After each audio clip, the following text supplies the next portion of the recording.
আরে কি করছো তুমি? ছাড়ো, আমাকে ছাড়ো বলছি। তোমার কি মাথা খারাপ হয়ে গেছে নাকি? এসব তুমি কি করছো? তুমি কি জানো আমি কে? আমি তোমাকে ভালোবেসে ফেলেছি। তোমাকে না পেলে আমার জীবন মরণ একরকম। আর এটা খুব ভালোভাবে বুঝতে পেরেছি আমি যে তোমার সঙ্গে লিভ ইন সম্পর্কে না যাই তাহলে তুমি আমার সম্পর্কটাকে কোনো দিনই গুরুত্ব দেবে না। তাই আমি এটা করতে বাধ্য হচ্ছি। তোমার সঙ্গে রুম শেয়ার করাটাই ছিল আমার জীবনের সবচাইতে বড় ভুল। তুমি কেন বুঝতে পারছো না? তুমি একটা ছেলে আর আমি একটা মেয়ে। তুমি চাইলে জীবনে অনেক কিছু করতে পারো, কিন্তু আমার সেটা সম্ভব নয়। মানুষ চাইলে তার জন্য কোনো কিছুই অসম্ভব নয়। যাই হোক, এখন কথা বাড়িয়ে সময় নষ্ট করে কোনো লাভ নেই। যেটা করতে চাইছি সেটা করতে দাও। তার মানে তুমি আমার কোনো কথাই শুনবে না, তাই তো? আচ্ছা ঠিক আছে, তোমার যা ইচ্ছা তুমি তাই করো, আমি তোমাকে কিছুই বলবো না। তবে একটা কথা মনে রেখো, এর জন্য তোমাকে পরকালে জবাব দিতে হবে। আমি তোমাকে বোঝানোর জন্য অনেক চেষ্টা করলাম, কিন্তু তুমি আমার কোনো কথাই শুনলে না। কারণ তুমি খুব ভালো করেই জানো আমি ঠিক করিয়ে নিয়েছি তোমার কোনো কথাই শুনবো না। তাহলে আমাকে কোনো কথা বলে কি লাভ আছে? এখন যেটা করছি সেটা করতে দাও।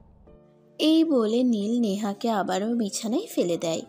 আর তারপর আস্তে আস্তে নেহার ঠোঁট দুটোর উপর ঝাঁপিয়ে পড়ে।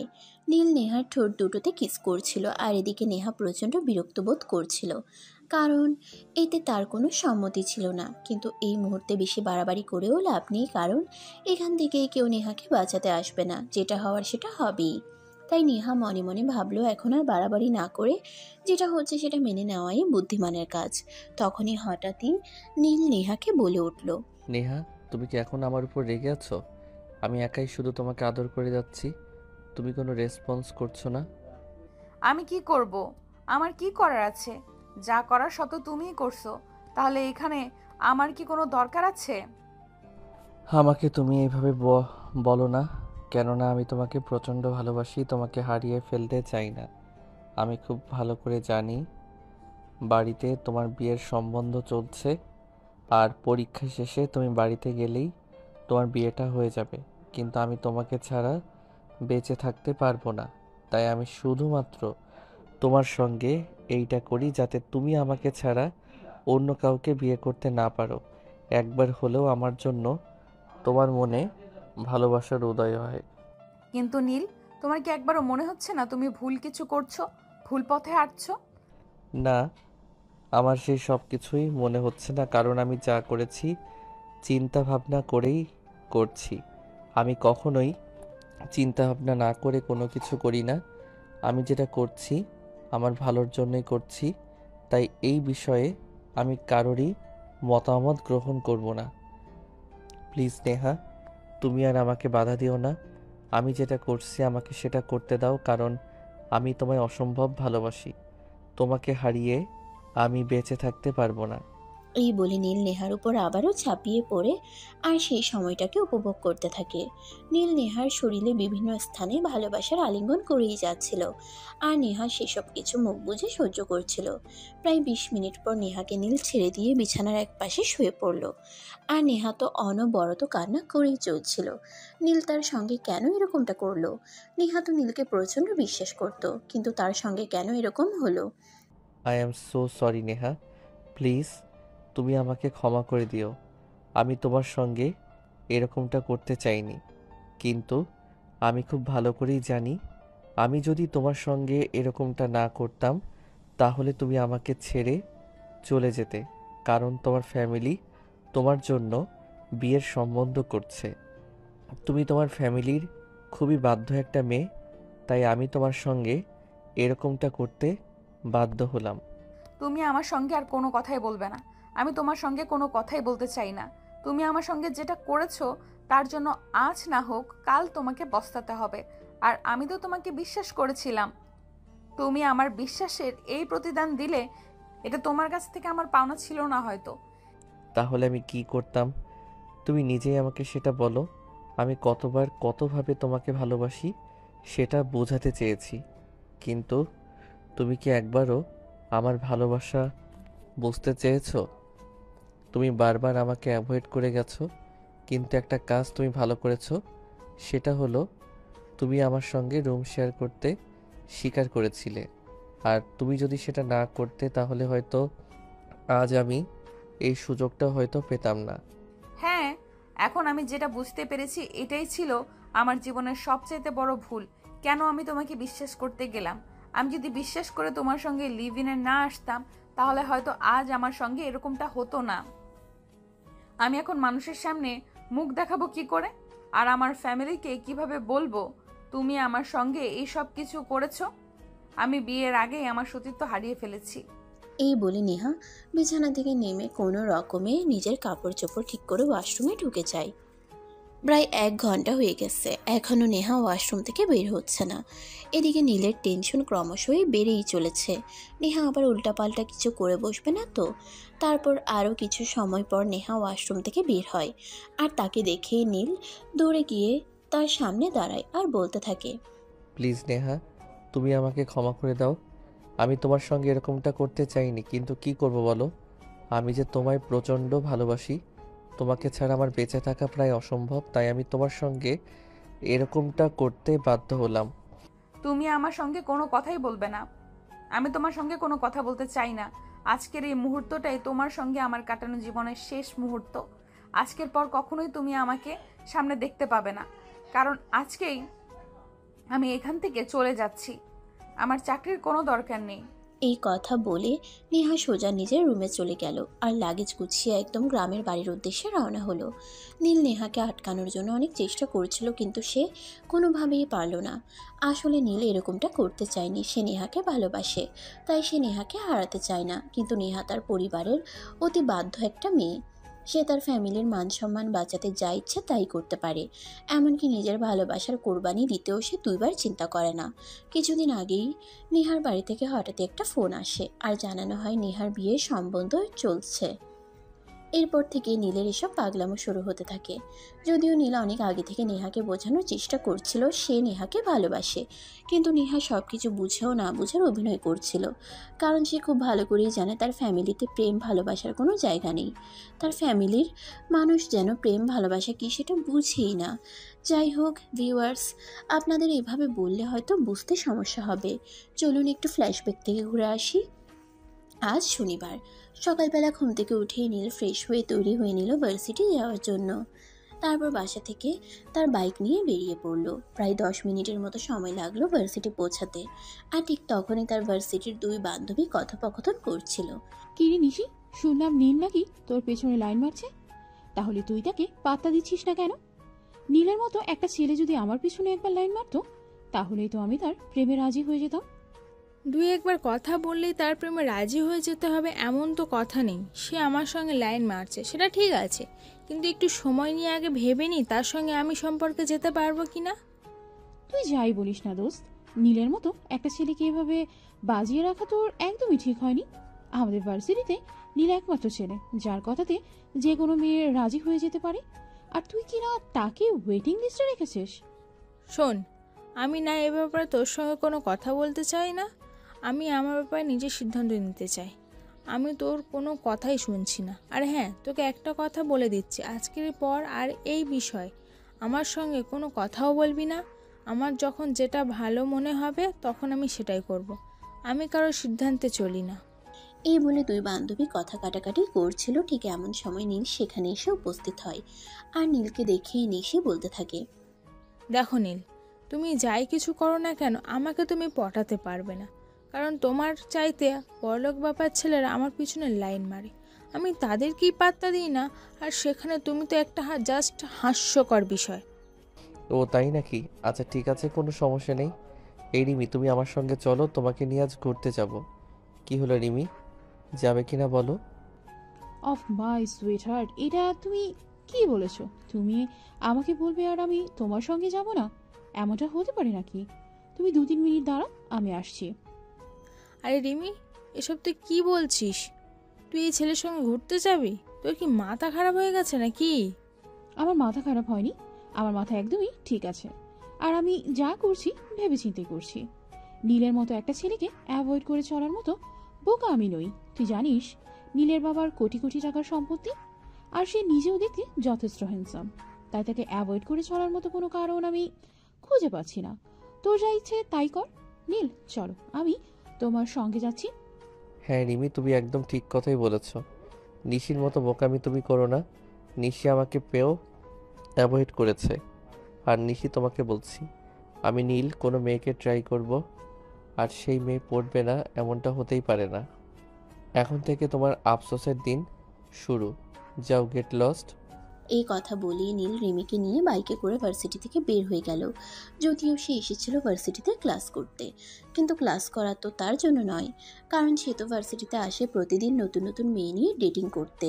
এটা তার নিত্য দিনকার রুটিন বলা চলে। আজ সে এই মেয়ে, কাল ওই মেয়েকে নিয়ে ডেটিংয়ে যাবে। এটা তার অভ্যাস হয়ে গেছে, নয়তো তার ভালোই লাগে না। যাই হোক, এদিকে নীল আর রিমি দুজনে বাইকে বসেই গল্প করছিল। সো সুইটহার্ট, আমরা কোথায় যাচ্ছি সেটা তো আমায় বলো। যদিও তোমার সঙ্গে জাহান্নামে যেতেও আমার কোনো আপত্তি নেই। আরে এসব কি পাগলের মতো কথা বলছো? আমি তোমাকে নিয়ে জাহান্নামে কেন যেতে যাব? আমি তো তোমাকে নিয়ে সিনেমা হলে যাচ্ছি। আজ আমরা দুজনে সিনেমা দেখব আর অনেক মজা করব। রাজি মানে 100 বার রাজি। তোমাকে তো আমি আগে থেকেই বলেছি তোমার সঙ্গে জাহান্নামে যেতেও আমার কোনো সমস্যা নেই। তবে তোমাকে একটা কথা বলার আছে। সামনেই কিন্তু আমার সেমিস্টার ফি আছে, ওটা কিন্তু তোমাকেই দিতে হবে। আরে বাবা, ঠিক আছে, কোনো সমস্যা নেই। সেমিস্টার ফি আর কত? মাত্র 25,000 টাকাই তো। সেটা তোমাকে আমি দিয়ে দেব, কোনো প্রবলেম হবে না। তুমি শুধু আমার সঙ্গে থেকো আর আমায় একটু আনন্দ দিও, তাহলেই হবে। আর কিছুই চাই না তোমার থেকে। তুমি আসলেই অনেক ভালো সুইটহার্ট। আমি বুঝতে পারলাম না নিশি কেন তোমায় অ্যাভয়েড করলো। তোমার মতো ছেলেকে কেউ অ্যাভয়েড করে? আসলে তুমি অনেক বুদ্ধিমান মেয়ে তো, তাই তুমি আমাকে বুঝতে পেরেছো। নিশি অনেকটা বোকা, তাই আমাকে বুঝতে পারিনি। কোনো সমস্যা নেই। তুমি আমায় আনন্দ দিতে পারলে তুমি আমার কাছে যা চাইবে আমি তোমাকে তাই দেব। এই কথা বলতে বলতে তারা বিশাল একটা ভবনের সামনে এসে দাঁড়ায়। তারপর বাইক পার্কিং করে নীল রিমিকে নিয়ে ভিতরে প্রবেশ করে। তারা লিফটে ছিল, তখনই হঠাৎ নীলের চোখ আটকে গেল একটা মেয়ের উপর। নীল যে লিফট দিয়ে উপরে উঠছিল, তার বিপরীত লিফট দিয়ে সেই মেয়েটা নিচের দিকে নামছিল। নীল হাঁ করে সেই মেয়েটার দিকে তাকিয়ে আছে। নীল ভাবতেই পারছে না এটা মেয়ে না আকাশের পরী। মেয়ে মানুষ এতটা সুন্দরী হতে পারে নীল এর আগে কখনো দেখেনি। এই মেয়েটাকে যেন আল্লাহ তাআলা নিজের হাতে অপরূপ সৌন্দর্য দান করেছেন। তখনই নীল ওই মেয়েটার পেছনের মেয়েটা ওই ভবন থেকে বের হয়ে সোজা একটা দোতলা বাড়িতে ঢুকে। সে তার ব্যাগপত্র রেখে ড্রয়িং রুমে একটু বিশ্রাম নেবে ভেবেছে। তখনই সে কলিং বেলের আওয়াজ শুনতে পায়। এই সময় আবার কে আসলো? আমি তো সেটাই বুঝতে পারছি না। আন্টি আঙ্কেল তো আরো অনেকক্ষণ পরে আসবে, তাহলে কে এসেছে? আচ্ছা যাই হোক, আগে দরজাটা তো খুলি, তারপর দেখি কে এসেছে। 7-5 চিন্তা করতে করতে নেহা দরজাটা খুলে, আর দরজা খুলেই দেখে তার সামনে এক সুদর্শন পুরুষ দাঁড়িয়ে আছে, যাকে সে আজকের আগে কখনোই দেখেনি। তাই সে অবাক হয়ে জিজ্ঞাসা করে, কি ব্যাপার, কে আপনি? আর কি আপনার পরিচয়? আপনাকে তো আজকের আগে কখনো এখানে দেখেছি বলে মনে হয় না। অপরিচিত মেহমান বলে কি ভিতরে আসার পারমিশন দেবেন না? আপনি আমাকে গেটের বাইরেই দাঁড় করিয়ে রাখবেন? এটা কোন ধরনের ভদ্রতা? দেখুন, এইটা আমার নিজের পরিবার নয়। আমি আমার প্রতিবেশী আন্টির বাড়িতে থাকি, আর এখানে আমার থাকাটাই অনেক বেশি কিছু। তাই আমি আপনাকে চাইলেও ভেতরে আসার পারমিশন দিতে পারি না। ও আচ্ছা, ঠিক আছে, আমি বুঝতে পেরেছি এটা আপনার বাড়ি নয়। তাই বলে একজন মেহমান আসলে আর আপনাকে মেহমানকে ভিতরে ঢুকতে দিবেন না, এটাও কি ভদ্রতার মধ্যে পড়ে নাকি? দেখুন, আপনাকে তো আমি চিনি না, আর আপনার সম্পর্কে কোনো কিছু জানিও না, তাহলে আপনাকে আমি কিভাবে ঢুকতে দিব বলেন? তাছাড়া এটা যদি আমার নিজের বাড়ি হতো তাহলে অন্য কথা। যাই হোক, তবে আপনি যখন এত করে বলছেন, ঠিক আছে, ভেতরে এসে বসুন। আর হ্যাঁ, আমি কি আপনার জন্য চা কফি কিছু বানিয়ে নিয়ে আসবো? আপাতত আমার কিছুই লাগবে না, আমি শুধু আপনার সঙ্গে একটু কথা বলতে চাই। আপনার সঙ্গে 5 মিনিট কথা বলতে পারলেই হবে, আর আমার কিছুরই প্রয়োজন নেই। আপনি তো অদ্ভুত এক মানুষ।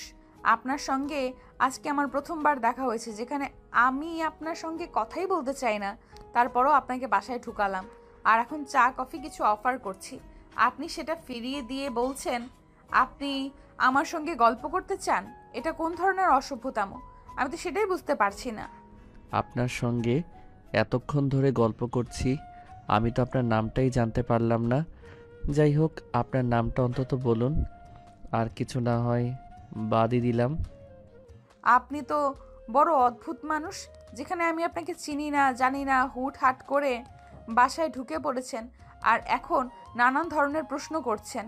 আপনি এক্ষুনি বাসা থেকে বের হয়ে যান, তা না হলে কিন্তু আমি পুলিশে কল করতে বাধ্য হব। হা হা হা, আপনি আমাকে হাসালেন। আপনি তো আমার সম্পর্কে কোনো কিছু জানেনই না, আর সেখানে আপনি কি না আমাকে পুলিশের ভয় দেখাচ্ছেন। দেখুন, পুলিশে কল করে কোনো লাভ হবে না, বরঞ্চ পুলিশে আপনাকে হাজারটা প্রশ্ন করে একদম নাজেহাল করে ছেড়ে দেবে। তার চাইতে বরং এটাই ভালো হবে, আমি যেটা বলছি সেটাই করুন।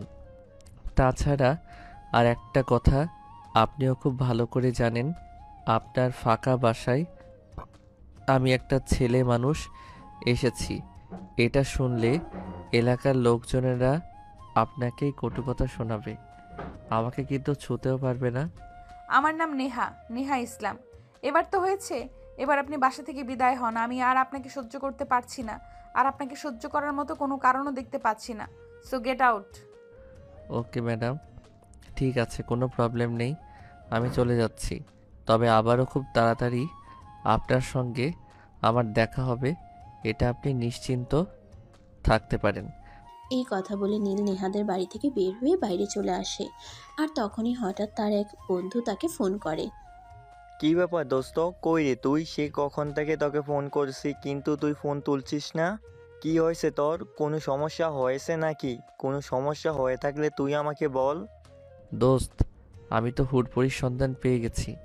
এতক্ষণ তো তার বাসাতেই ছিলাম, তার পরিচয় জানার চেষ্টা করছিলাম, কিন্তু সে আমাকে দেখে অনেক ভয় পেয়ে গেছে, তাই কোনো কিছুই জানতে পারিনি, শুধু নামটা ছাড়া।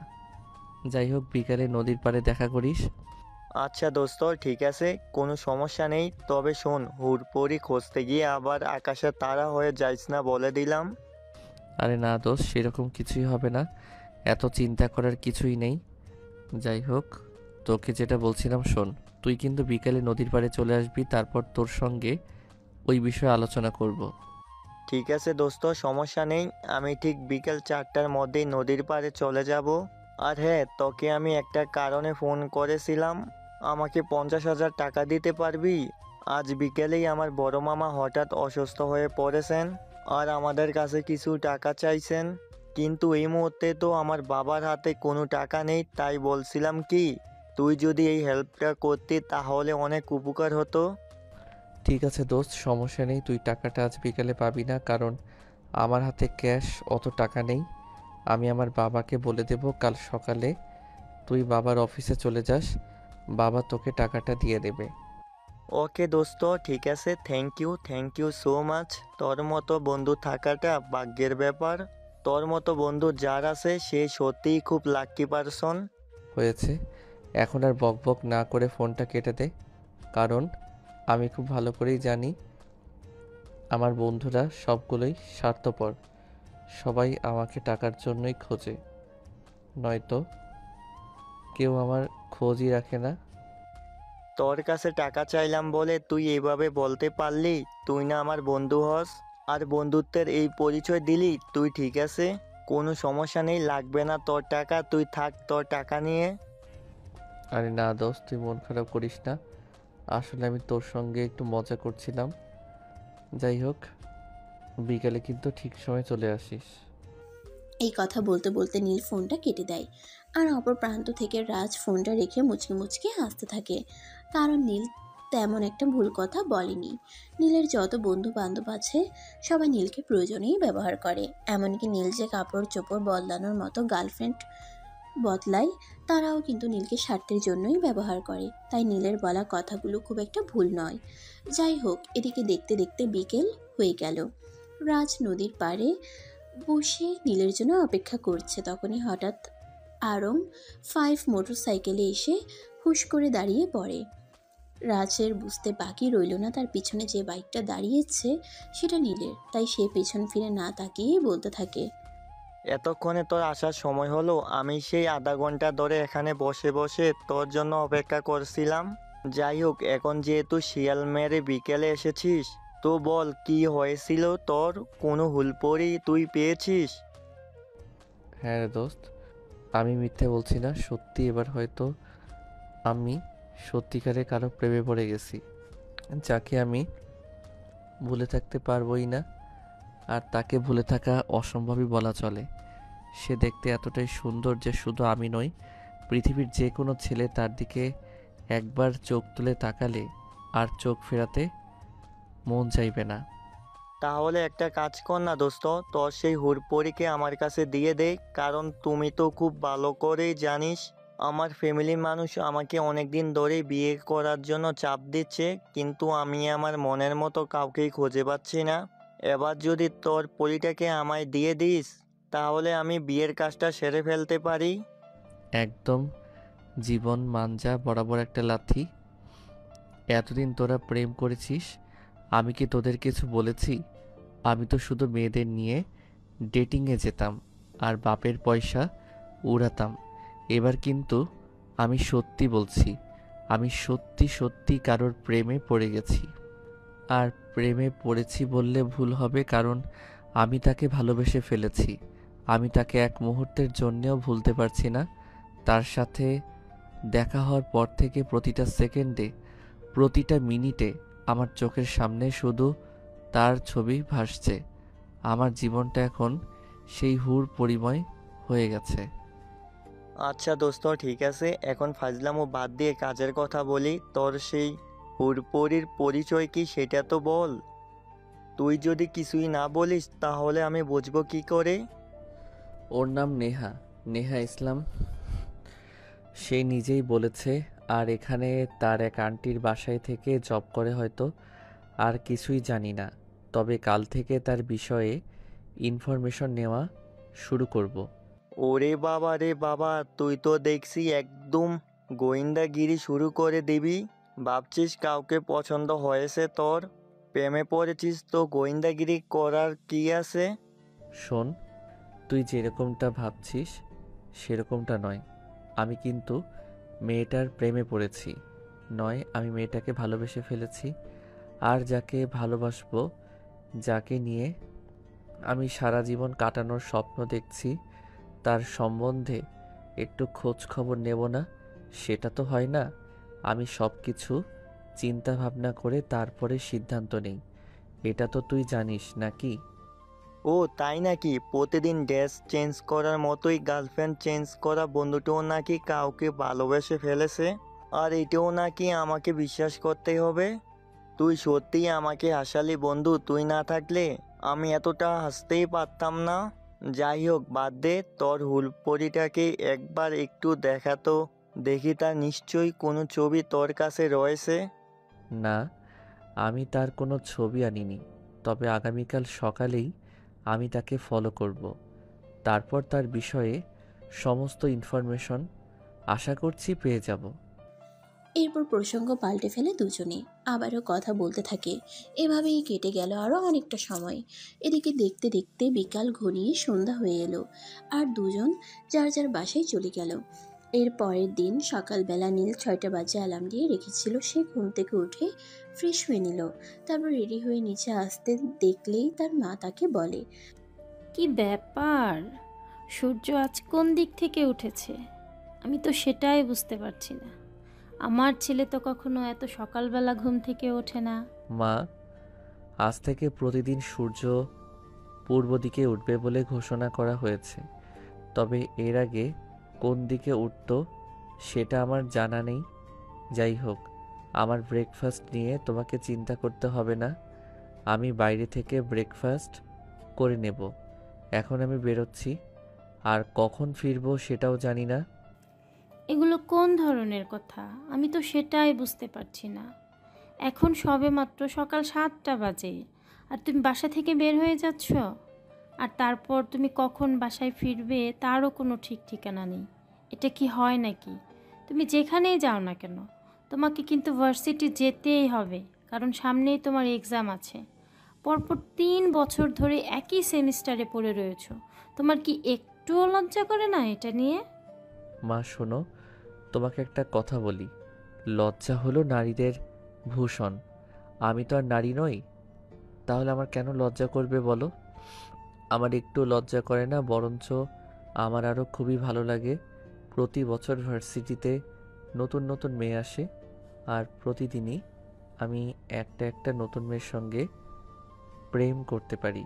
যাই হোক, তবে একটা কথা এখন তোমায় বলি, আজকের পর থেকে হয়তো আর প্রতিদিন নতুন নতুন গার্লফ্রেন্ড চেঞ্জ করতে হবে না, কারণ আমি পার্মানেন্টলি একজনকে পেতে চলেছি। ওরে বাবা রে বাবা, যে ছেলেটাকে দেখলেই সবাই প্লে বয় বলে, আর সে কিনা এখন পার্মানেন্টলি কারো সঙ্গে প্রেম করতে যাচ্ছে, এটাও আমাকে বিশ্বাস করতে হবে? যাই হোক, আমি অত কথা শুনতে চাই না। তোমাকে এখন থেকে প্রতিদিন ভার্সিটি যেতেই হবে, আর প্রত্যেকটা ক্লাস অ্যাটেন্ডও করতে হবে। আমি আদৌ আর পড়াশোনা করব কি না সেই বিষয়ে নিশ্চিত নই, তবে আমি এখন আসছি। আর আমাকে ফোন করলেও কোনো লাভ হবে না। আমি যেখানে যাচ্ছি সেই কাজটা শেষ না করে আমি কোনোভাবেই আর বাড়িতে আসবো না। যদিও এরপর তার মা তাকে কিছু জিজ্ঞাসা করতে চাইছিল, কিন্তু সে আর এই বিষয়ে কোনো সুযোগ না দিয়ে সোজা বাসা থেকে বের হয়ে চলে গেল। 8টা বাজার আগেই সে নেহাদের বাড়ির সামনে দাঁড়িয়ে অপেক্ষা করতে থাকে। নেহা তখন ব্যালকনিতে দাঁড়িয়ে চুল আঁচড়াচ্ছিল। তখনই সে নীলকে দেখতে পায় আর ব্যালকনি থেকেই বলে, এই যে মিস্টার, কি ব্যাপার, কি সমস্যা আপনার? আপনি আজকেও আবার আমার বাড়ির সামনে দাঁড়িয়ে কি দেখছেন, কি করছেন? যদি আমি বলি আপনার বাড়ির সামনে দাঁড়িয়ে আমি আপনার জন্য অপেক্ষা করছিলাম, তাহলে আপনার উত্তরটা কি হবে সেটাই বলুন। দেখুন, আমি আপনাকে কালকেও বলেছি আর আজকেও বলছি, এটা কিন্তু আমার নিজের বাড়ি নয়। আমি আমার আন্টির বাসায় থাকি। শহরে আমার চেনা জানা কেউ নেই, তাই বলে আমি এখানে উঠেছি আর একটা চাকরি করছি। তো আমি চাই না আপনি কোনোভাবে আমাকে বিরক্ত করুন। কোনো সমস্যা নেই, আমি আর বিরক্ত করব না এখানে এসে। তবে আমি ওই চায়ের দোকানে বসে তোমার জন্য অপেক্ষা করছি। তোমার সঙ্গে কিছু কথা আছে। একদমই নয়, আমি আপনার সঙ্গে কোনো কথা বলতে চাই না। আপনি চুপচাপ এখান থেকে সোজা নিজের বাড়িতে চলে যান, আর কখনো আমাকে ফলো করতে আসবেন না। আমি বুঝতে পারছি না সমস্যা আপনার, আর কেনই বা আপনি এইভাবে আমার পেছনে পড়ে আছেন। আমি তো আপনার কোনো ক্ষতি করিনি, এমনকি আপনার কোনো পাকা ধানে মই দিয়েছি বলেও তো মনে হচ্ছে না। এই কথাটা শুনতে শুনতে নীল নেহাকে কোনো উত্তর না দিয়ে সেখান থেকে চলে গেল। পাশে এই চায়ের দোকানে বসে অপেক্ষা করছিল কখন নেহা বাসা থেকে বের হবে আর সে নেহার সঙ্গে কথা বলবে। এভাবেই চলে গেল প্রায় 15 মিনিটের মতো সময়। 15 মিনিট পর নেহা বাসা থেকে বের হয়ে অফিসে যাওয়ার উদ্দেশ্যে বাসার সামনে দাঁড়িয়ে নেহা রিকশার জন্য অপেক্ষা করছিল। তখনই নীল বাইক নিয়ে তার সামনে এসে দাঁড়ায় আর বলে, যদি আপনার গন্তব্যস্থলের ঠিকানাটা দেন, তাহলে আমি আপনাকে আপনার গন্তব্যস্থল পর্যন্ত পৌঁছে দিয়ে আসতে পারি। আমার কোনো প্রবলেম হবে না। জি না সাহেব, তার কোনো প্রয়োজন হবে না। আমি রিক্সা পেয়ে যাব আর আমার গন্তব্যস্থলে রিক্সা করে পৌঁছে যেতে পারবো। আপনার কোনো হেল্পের আমার প্রয়োজন নেই। আপনি এখন এখান থেকে আসতে পারেন। আপনি কেন আমাকে এতটা বিরক্ত করছেন সেটা কি আমি জানতে পারি? কারণটা খুব বেশি কিছু নয়, কারণটা খুবই সোজা, আর তুমি চাইলে আমি সেটা তোমাকে বলতেও পারি। হ্যাঁ, আমি তো সেটাই জানতে চাইছি, কি এমন কারণ যার কারণে আপনি এইভাবে আমার পেছনে পড়ে আছেন? যেই কারণটা তো আমার জানাটা খুব দরকারি, খুব জরুরি। তো প্লিজ দেরি না করে বলে ফেলুন, আপনি কেন আমার পেছনে এইভাবে পড়ে আছেন? যদি বলি তুমি আমার মন চুরি করে নিয়েছো, আর তাই আমি তোমার পিছনে ঘুরঘুর করছি। এই যে মিস্টার, ভদ্র ভাষায় কথা বলুন। আমি চুরি করতে যাব কেন? ওসব চুরি টুরির অভ্যাস আমার নেই। সো এইসব কথা বলতে আপনি আর কখনোই আমার পেছনে আসবেন না, আর আমি আপনাকে আমার সামনে দেখতেও চাই না। আর একটা কথা তো আমি আপনাকে আগেই বলে দিয়েছি, আমি এখানে কিন্তু নিজের বাড়িতে থাকি না। এইখানে আমাকে অনেক কিছু মেনটেন করতে হয়, তাই আপনি এমন কিছু করবেন না যাতে আমার এখানে থাকাটা কষ্টসাধ্য হয়ে দাঁড়ায়। তুমি এখানে থাকা নিয়ে চিন্তা করছো, আমি কিন্তু মোটেও তোমার থাকা নিয়ে চিন্তা করছি না। কারণ এই শহরটা এতটাও ছোট নয় যেখানে তোমার থাকার জায়গা হবে না। যাই হোক, কোথায় যাচ্ছিলে সেটা বলো, আমি তোমায় পৌঁছে দিয়ে আসি। আরে মিস্টার, আপনার মতো পোলাপান তো আমি জীবনেও দেখি নাই। আমি তো আপনাকে বললাম আমার আপনার হেল্পের কোনো প্রয়োজন নেই, তারপরও আপনি কেন এভাবে ছ্যাঁচড়ামি করছেন? আমি তো বলেছি আপনি এখান থেকে চলে যান। আমি আপনার সঙ্গে কোনো কথাই বলতে চাই না। এরপর নীল কিছু একটা বলতে চাইছিল, ঠিক তখনই সেখানে রিক্সা চলে আসে আর নেহা রিক্সায় উঠে যায়। তখন নীল আর কোনো উপায়ান্তর না দেখে মোটর সাইকেল নিয়ে নেহার পেছনে ফলো করতে থাকে। রিক্সা যেখানে এসে দাঁড়ালো সেই জায়গাটা দেখে তো নীলের চক্ষু চড়ক গাছ, কারণ এটা তো নীলের বাবার অফিস, মাইক্রোসফট কোম্পানি। তার মানে কি নেহা এখানেই চাকরি করে? নেহা অফিসের ভিতরে চলে যাওয়ার পর নীল গেটের সামনে থাকা সিকিউরিটিকে প্রশ্ন করে। সিকিউরিটি, এই মেয়েটা কি এখানেই চাকরি করে? হ্যাঁ ছোট সাহেব, এই তো 2 মাস হলো এই মেয়েটা এখানে চাকরি নিয়েছে। আর বড় সাহেবের কাছ থেকে শুনলাম মেয়েটা নাকি খুব ভালো আর খুব ভালোভাবে কাজ করে। কিন্তু একটা কথা আমাকে বলুন তো, আপনি কেন এই বিষয়ে জানতে চাইছেন? সেসব কথা আপনার না জানলেও চলবে। আগামীকাল আপনি সব কিছুই জানতে পেরে যাবেন। যাই হোক, এখন আমি আসছি। আর হ্যাঁ, এই মেয়েটার প্রতি কিন্তু একটু বিশেষ নজর রাখবেন। আমি আশা করি আপনাকে কি বলেছি আপনি বুঝতে পেরেছেন। নজর রাখতে হবে সেটা নয় বুঝলাম, কিন্তু কারণ কি এই পেছনে সেটা যদি আমাকে বলতেন তাহলে হয়তো আমার বুঝতে আরো একটু সহজ হতো। আপনি ছোট মানুষ, ছোট মানুষের মতোই থাকেন না। আপনি কেন এত কিছু জানতে চাইছেন? যাই হোক, আমি এখন আসছি। আর হ্যাঁ, আমি যে এই কোম্পানির এমডির ছেলে সেটা যেন এই মেয়েটা কোনোভাবেই জানতে না পারে। আর আমি যে এই অফিসের এমডির ছেলে সেটা কিন্তু আপনি ছাড়া এই অফিসের অন্য কোনো স্টাফ জানে না। ঠিক আছে স্যার, কোনো সমস্যা নেই।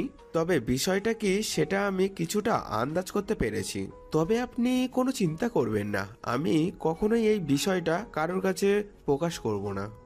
তখন নীল আর কোনো কথা না বলে সোজা সেখান থেকে বাসায় চলে আসে। বিকেলবেলা যখন তার বাবা বাসায় আসলো তখন সে তার বাবার সঙ্গে কথা বলতে চায়। বাবা, আমি তোমার সঙ্গে কিছু কথা বলতে চাই, এবং এক্ষুনি, কারণ আমার কথা বলাটা খুবই জরুরি। তুমি আমার সঙ্গে কথা বলতে চাও সে বেশ ভালো কথা, কিন্তু হঠাৎ কি এমন জরুরি দরকার পড়লো? না মানে আসলে তুমি তো বিগত 3 বছরে একবারও আমার সঙ্গে ভালোভাবে কথা বলনি, তা আজ হঠাৎ তোমার কি এমন দরকার পড়লো যে খুব জরুরি কথা বলতে হবে? বাবা, আমি কাল থেকে তোমার অফিসে জয়েন করতে চাই, তোমার উত্তরাধিকারী হিসেবে নয়, সাধারণ একজন স্টাফ হিসেবে। এসব তুমি কি বলছো? তোমার কি মাথা খারাপ হয়ে গেছে নাকি? আমি তো সেটাই বুঝতে পারছি না। তুমি আমার অফিসে চাকরি নিবে, তাও আবার অফিসের সাধারণ একজন স্টাফ হিসেবে? কেন সেটা একবার আমাকে খুলে বলো, তারপর আমি চিন্তা করে দেখব। বাবা, আমি তোমাকে এত কিছুর কৈফিয়ত দিতে পারবো না, শুধু এইটুকুই বলছি যে আমি তোমার অফিসে জয়েন করতে চাই, তবে তোমার উত্তরাধিকারী হিসেবে নয়, অফিসের সাধারণ একজন স্টাফ হিসেবে। আর কেন আমি তোমার অফিসের সাধারণ একজন স্টাফ হিসেবে জয়েন করতে চাই সেটা যখন সময় হবে তখন তোমাকে বলবো। আপাতত এই বিষয়ে তোমায় কিছুই বলতে পারছি না। I am so sorry. নীলের মা, শুনছো? তোমার ছেলে এসব কি বলছে? তোমার ছেলের মাথা খারাপ হয়ে গেছে নাকি? আমি তো সেটাই বুঝতে পারছি না। সে আমার অফিসে কাজ করতে চাইছে, সে নিজের অফিসে কেন একজন স্টাফ হিসেবে জয়েন করবে? আমি তো সেটাই বুঝতে পারছি না। তুমি প্লিজ তোমার ছেলের সঙ্গে কথা বলো। তোমার ছেলের কোনো ভীমরতি হয়েছে সেটা বোঝার চেষ্টা করো। হ্যাঁ, আমিও তো সেটাই চিন্তা করছি। তোমার ছেলের আবার কি ভীমরতি হলো যে সে অফিসের একজন সাধারণ স্টাফ হিসেবে জয়েন করতে চাইছে, যেখানে পুরো অফিসের উত্তরাধিকারী সে হতে চলেছে? মা বাবা, আমি তোমাদের কোনো কথার আপাতত কোনো কৈফিয়ত দিতে চাইছি না, আর দেওয়ার কোনো ইচ্ছা নেই। তবে যেটা সত্যি সেটাই বলছি, আমি আমাদের অফিসে সাধারণ একজন স্টাফ হিসেবে আগামীকাল থেকেই জয়েন করতে চাই। আমি তোমার এসব পাগলামো নিতে পারবো না। তোমার যা ইচ্ছে তুমি তাই করতে পারো, কিন্তু তোমাকে আমি কোনোভাবেই আমার অফিসের একজন স্টাফ হিসেবে অ্যাপয়েন্টমেন্ট করতে পারি না। কারণ তুমি খুব ভালো করেই জানো আমাদের মাইক্রোসফট কোম্পানি, আমাদের অফিসের সমস্ত কাজ কম্পিউটারের মাধ্যমে হয়ে থাকে। আর সেখানে তো তুমি কম্পিউটারের কও জানো না। তাহলে আমি কেন আর কিভাবে তোমাকে আমার অফিসে রাখতে পারি সেটা তুমি আমায় বলবে? মা প্লিজ, তুমি বাবাকে বোঝাও। বাবাকে বলো এত সব কিছু নিয়ে চিন্তা করতে হবে না, আমি ঠিক সব বুঝে নেব। কিন্তু প্লিজ বাবার অফিসে আমাকে চাকরিটা যেন দেয়। চাকরিটা আমার খুবই প্রয়োজন। প্লিজ তোমরা দুজনেই বোঝার ট্রাই করো। আচ্ছা, সে না হয় বুঝলাম। আমি তোর বাবাকে বললাম, তোর বাবা তোকে তার অফিসে রেখে দিল, কিন্তু কি এমন হলো যার কারণে তোকে এত ইমার্জেন্সি চাকরি নিতে হবে? আর সবচাইতে বড় কথা হলো, তুই তো এখনও অনার্সই কমপ্লিট করতে পারলি না। তাহলে তুই এখন আবার চাকরি দিয়ে কি করবি? আগে পড়াশোনাটা এক নাগাড়ে শেষ কর, তারপর তো আমাদের কোম্পানির মালিক তুইই হবি। তোমরা আমার কথা কেন বুঝতে পারছো না? আমি সেটাই বুঝতে পারছি না। আমি তো তোমাদেরকে বললাম আমি মালিক হতে চাই না, জাস্ট একজন কর্মচারী হিসেবে অফিসে ঢুকতে চাই। তাহলে বুঝতে পারছো না কেন? প্লিজ বাবা, আমাকে তোমার অফিসে একটা চাকরি দিয়ে দাও। আচ্ছা, তুমি অমন করছো কেন সেটা আমাকে বলো তো। ছেলেটা তোমার কাছে শুধু একটা চাকরি চাইছে, অন্য কিছু তো চাইছে না। তাহলে তুমি তোমার অফিসে চাকরি দিতে এত ইতস্তত করছো কেন? আমি বুঝতে পারছি না, তোমাদের মা ছেলের দুজনেরই কি মাথা খারাপ হয়ে গেছে নাকি? তোমার ছেলে কম্পিউটারের ক পর্যন্ত জানে না, আর সে কি না করবে আমাদের অফিসে চাকরি? আমি আমার অফিসে তোমার ছেলেকে পিয়নের একটা চাকরি দিতে পারি, তাছাড়া কোনো চাকরি দিতে পারবো না। বাবার মুখ থেকে এমন কথা শুনে নীল কিছুটা রেগে গেল। আর সেই বিষয়টা তার বাবা মা দুজনেই বুঝতে পারলো। তাই নীলের মা আবারও নীলের বাবাকে বলে, আচ্ছা, নিজের ছেলের সঙ্গে এমন ব্যবহার কেউ করে? ছেলেটা তোমাকে এত রিকোয়েস্ট করে বলছে তোমার অফিসে একটা চাকরি দেওয়ার জন্য, কিন্তু তুমি তো কোনো কথাই শুনছো না। তুমি এরকম কেন করছো বলো তো আমাকে? সে তো তোমার নিজেরই ছেলে, তোমার কাছে শুধু একটা চাকরি চাইছে, লাখ লাখ টাকা তো আর চাইছে না। তোমার ছেলের আমার অফিসে চাকরি করার চাইতে মাসে যদি 5 লাখ টাকা হাত খরচ চায়, তাও আমি সেটা দিতে পারবো, কোনো প্রবলেম হবে না। কিন্তু আসল সমস্যাটা আমি তোমাদের কাউকেই বোঝাতে পারছি না। আমি তোমাদের কারোরই কোনো সমস্যার কথা শুনতে চাই না। আমি যেটা শুনতে চাই সেটা হলো, তুমি আমার ছেলেকে তোমার অফিসে চাকরি দিচ্ছ। আমার এসব ঝামেলা ভালো লাগছে না। প্লিজ, আমার ছেলে তো তোমার কাছে শুধু একটা চাকরি চাইছে, ওটা ওকে দিয়ে দাও, তাহলেই তো সমস্যার সমাধান হয়ে যায়। হ্যাঁ বাবা, একদম ঠিক কথাই বলেছে। প্লিজ তুমি তোমার অফিসে আমাকে চাকরিটা দিয়ে দাও, তাহলে তো আর কোনো সমস্যা থাকে না। আর হ্যাঁ, তুমি বিশ্বাস করো, আমার দ্বারা তোমার কোম্পানির কোনো ক্ষতি হবে না। আর সেটা আমি হতে দেব না, কারণ কয়দিন পরে তো সেই কোম্পানির মালিক আমি হতে চলেছি। আর নিজের ক্ষতি কেউ জেনে শুনে করে না, তাই এইটুকু ভরসা তুমি আমাকে করতেই পারো। নীল আর নীলের মা দুজনে এভাবে নীলের বাবাকে রিকোয়েস্ট করেই যাচ্ছিল। অবশেষে নীলের বাবা সবকিছু মেনে নেয় আর নীলকে বলে, আচ্ছা ঠিক আছে, আমি তোমাদের মা ছেলের কথা মেনে নিলাম, তোমার ছেলেকে আমাদের অফিসে রেখে দিলাম, আর একটা চাকরিও দিলাম। তবে একটা কথা, তোমার ছেলে কিন্তু আমার অফিসের কোনো জিনিস টাচ করতে পারবে না। সে যেটা চাইছে সেটাই হবে। আমি তাকে চাকরি দিব, কিন্তু সে আমার অফিসে কোনো কাজ করবে না। যদি তোমার ছেলে আমার এই শর্তটা মেনে নিতে পারে, তাহলেই তোমার ছেলেকে বলো কাল থেকে অফিসে আসতে, আর না হয় তো তোমার ছেলের অফিসে আসার কোনো প্রয়োজন নেই। ঠিক আছে বাবা, তুই আমাকে যা শর্ত দেবে তাই আমি মেনে নেব। আমি তোমার অফিসের কোনো জিনিস টাচ অবধি করব না। আমার শুধু চাকরিটা হলেই চলবে। আমি তোমার অফিসে নিয়মিত যাওয়া আসা করতে পারলেই হবে। এই বলে নীল খুশিতে গদগদ হয়ে নীলের রুমে চলে যায়। আর পরের দিন সকালে অফিসে যাওয়ার জন্য নিজেকে মনে মনে প্রস্তুত করতে থাকে। পরের দিন সকাল 7টা বাজতে না বাজতেই নীল ঘুম থেকে উঠে ফ্রেশ হয়ে তৈরি হয়ে নেয় আর নাস্তার টেবিলে চলে আসে। এটা দেখে তার মা তাকে বলতে থাকে, কি ব্যাপার নীল, তুই আজ এত সকালে ঘুম থেকে উঠলি কি করে? তুই তো কখনো সকাল 10টার আগে ঘুম থেকে উঠিস না। আজ সূর্যটা কোন দিক থেকে উঠেছে আমি তো সেটাই বুঝতে পারছি না। তোর বিষয়টা কি বল তো শুনি। আমার আবার বিষয় কি হতে যাবে? আজ আমি বাবার অফিসে প্রথম জয়েন করব, সেটা তো তোমরা সবাই জানো, তাই একটু সকাল সকাল ঘুম থেকে উঠেছি, এছাড়া কিছুই নয়। ও আচ্ছা, এতক্ষণে বিষয়টা ক্লিয়ার বুঝতে পেরেছি আমি তো ভেবেছিলাম মনে হয় সূর্য আজকে পশ্চিম দিকে উদিত হয়েছে, তাই তুই সকাল সকাল ঘুম থেকে উঠে গেছিস। যাই হোক, নাস্তা করে যাবি নাকি বাইরে নাস্তা করবি? আমি বাইরে নাস্তা করতে যাব কেন? আমি তো বাইরের খাবার খাই না, এটা সবাই জানো। আমি বাড়ি থেকে নাস্তা করে তারপরেই বের হব। ও আচ্ছা, ঠিক আছে, কোনো সমস্যা নেই, আমি বুঝতে পেরেছি। তুই একটু বস, আমি এক্ষুনি তোর নাস্তা রেডি করে দিচ্ছি। অতঃপর নীলের মা নীলকে সকালের নাস্তা তৈরি করে দিল আর নাস্তা খেয়ে অফিসের উদ্দেশ্যে বেরিয়ে পড়ল। 30 মিনিটের মতো সময় লাগলো অফিসে পৌঁছাতে। অফিসের গেট দিয়ে ঢুকতে যাবে ঠিক এমন সময় নেহার সঙ্গে তার দেখা হয়। নেহা তার অফিসে নীলকে দেখতে পেয়ে তো একদম অবাকের চূড়ান্ত সীমানায় পৌঁছে গিয়ে জিজ্ঞাসা করে, কি ব্যাপার মিস্টার, কি সমস্যা আপনার? আজ আপনি আমার অফিস পর্যন্ত চলে এসেছেন দেখছি। নেহার এই কথা শুনে নীল কিছু না জানার ভান করে নেহাকে বলে, এসব কি বলছেন আপনি? আপনি কি অফিসে চাকরি করেন নাকি? যাই হোক, সেটা আমার জানা ছিল না। তবে একটা কথা আপনাকে বলার আছে, আমার এই অফিসেই চাকরি হয়েছে। আজকে আমার জয়েন ডেট। আমি তো আপনার কথার আগা গোড়া কিছুই বুঝতে পারছি না, কারণ আমাদের এই কোম্পানির কোনো লোক নিয়োগ করার আগে অফিসের নোটিশ বোর্ডে নিয়োগ বিজ্ঞপ্তি দেয়, কিন্তু বিগত কয়েকদিনে কোনো নিয়োগ দেওয়া হয়েছে বলে তো আমার জানা নেই। আসলে বিষয়টা আপনি যেরকম ভাবছেন সেরকম নয়। আমারই পরিচিত একজন এই অফিসে চাকরি করে, বলতে পারেন খুব কাছের মানুষ। আমার একটা চাকরির প্রয়োজন ছিল, আমি তাকে বলেছিলাম, তাই সে ব্যবস্থা করে দিয়েছে। ও তাই নাকি? আচ্ছা ঠিক আছে, কিন্তু আপনাকে একটা কথা বলে রাখি, আপনি অফিসে চাকরি পেয়েছেন বলে আমার পেছনে পড়ে থাকবেন এমনটা কিন্তু ভুলেও করবেন না।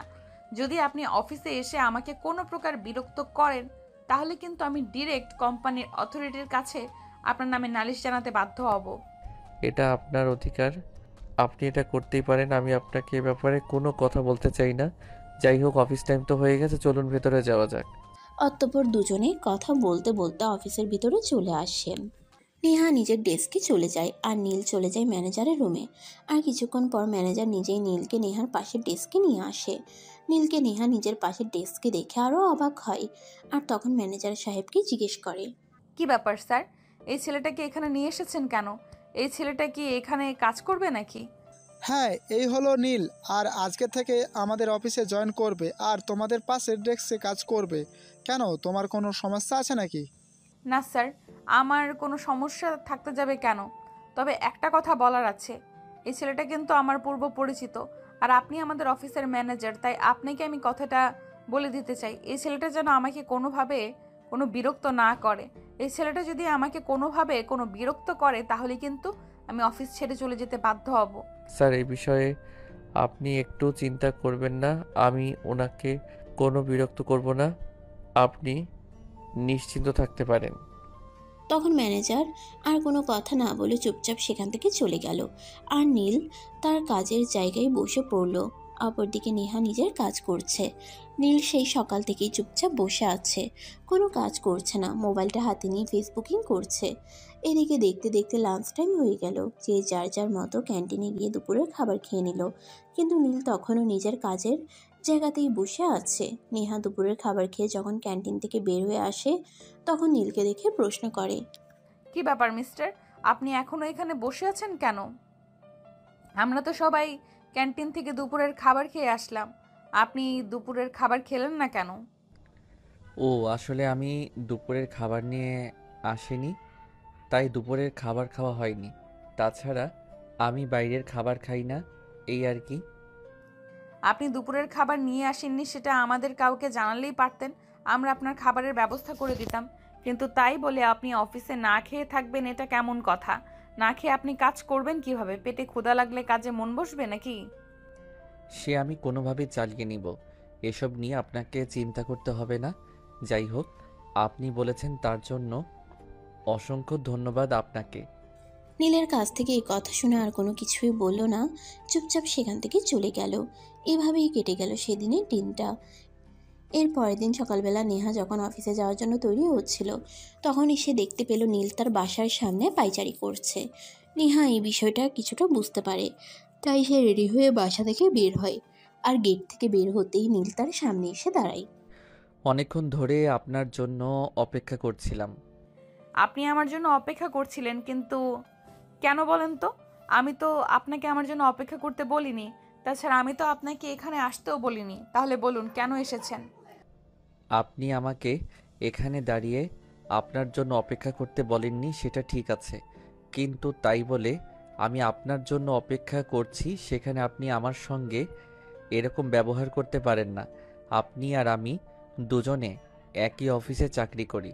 তাছাড়া আমার বাসা থেকে অফিসে যাওয়ার রাস্তাটা আপনার বাসার সামনে দিয়ে, তাই আমি আপনার জন্য অপেক্ষা করছিলাম।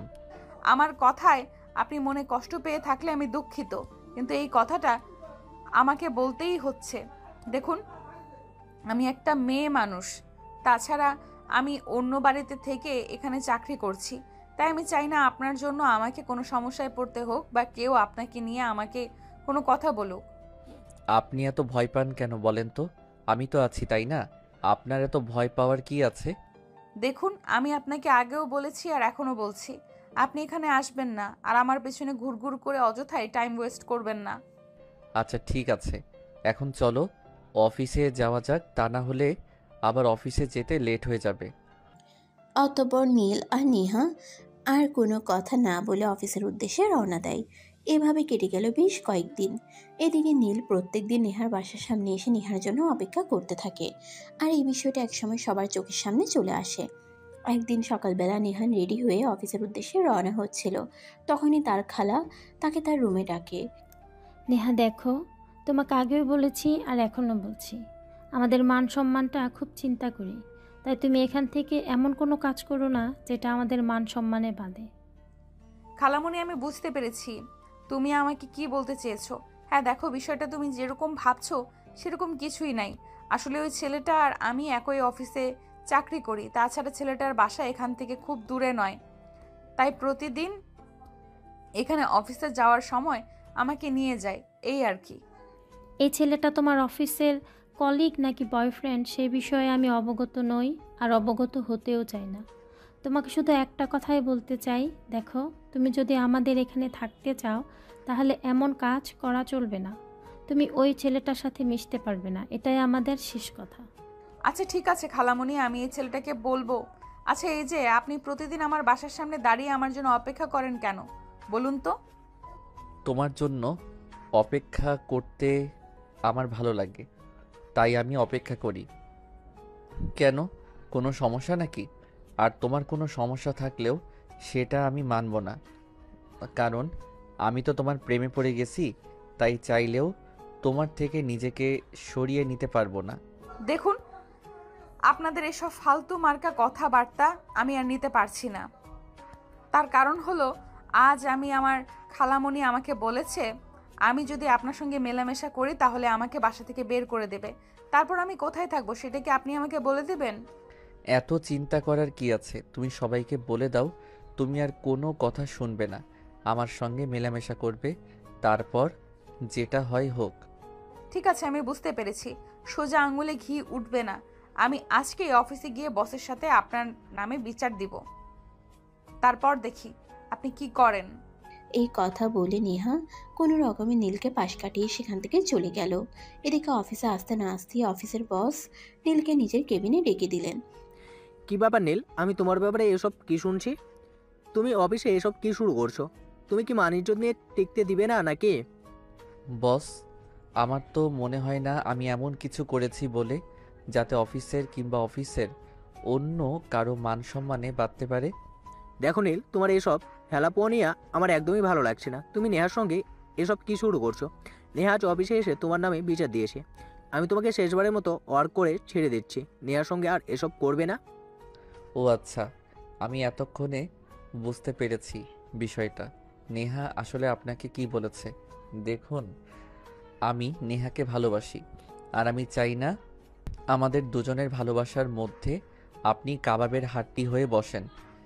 দেখো নীল, এটা অফিস, আর এখানে সবাই কাজ করতে আসে, কেউ তোমার মতো প্রেম করতে আসে না। তাই আমি তোমাকে শেষবারের মতো বলছি, তুমি যদি নেহার সঙ্গে এসব করতেই থাকো তাহলে কিন্তু আমি তোমাকে অফিস থেকে বের করে দিতে বাধ্য হব। তখন কিন্তু তুমি অফিসে অথরিটিকে কোনোভাবেই দোষারোপ করতে পারবে না। দেখুন বস, আমি এই অফিসে চাকরি নিয়েছি শুধুমাত্র নেহার জন্য, তাই আমি এই ব্যাপারে আপনার কোনো নিষেধাজ্ঞা পালন করতে পারবো না, কারণ যেখানে আমার থাকবে না সেখানে কোনো নিষেধাজ্ঞা আমাকে স্পর্শ করতে পারবে না। মানে তুমি এসব কি বলছো? আমি কিন্তু তোমার কথায় আড়গোড়া কিছু বুঝতে পারছি না। তুমি নেহার সঙ্গে এখানে চাকরি নিয়েছো মানে? হ্যাঁ স্যার, আপনি একদম ঠিকই শুনেছেন। আমি এখানে শুধুমাত্র নেহার জন্যই চাকরি নিয়েছি, আর হ্যাঁ শুনুন, আপনাকে একটা কথা বলি। আপনি আমার পরিচয় এবং জীবন বৃত্তান্ত সম্পর্কে কোনো কিছুই জানেন না। আমি সব কিছু লুকিয়ে রেখেই এখানে চাকরি নিয়েছি। অতঃপর নীল তার পরিচয় আর সবকিছু তার বসকে খুলে বলে। সবকিছু শুনে নীলের বস তাকে বলে, আই এম সো সরি, আমি আপনাকে চিনতে পারিনি। যাই হোক, তবুও আমি আপনাকে একটা কথাই বলবো, আপনি এই অফিসের অ্যাডমিনের একমাত্র ছেলে হয়ে অফিসের কেন এমপ্লয়ের পিছনে পড়ে থাকা কিন্তু আপনাকে শোভা পায় না। দেখুন, প্রেম ভালোবাসা কখনো ধনী গরিব কিংবা অর্থ সম্পদ দেখে হয় না।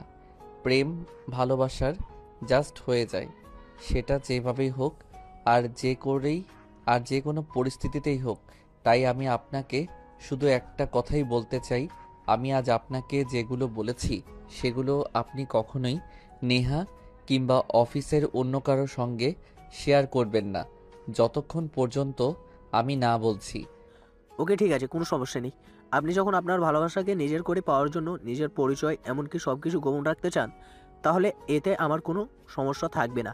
হ্যাঁ, আমি আপনাকে একটা কথা বলি, আপনার যদি এই ব্যাপারে কখনো আমার কোনো সহযোগিতার প্রয়োজন মনে হয় তাহলে অবশ্যই আমাকে বলবেন। আমি আমার শতভাগ দিয়ে চেষ্টা করব আপনাকে সহযোগিতা করতে।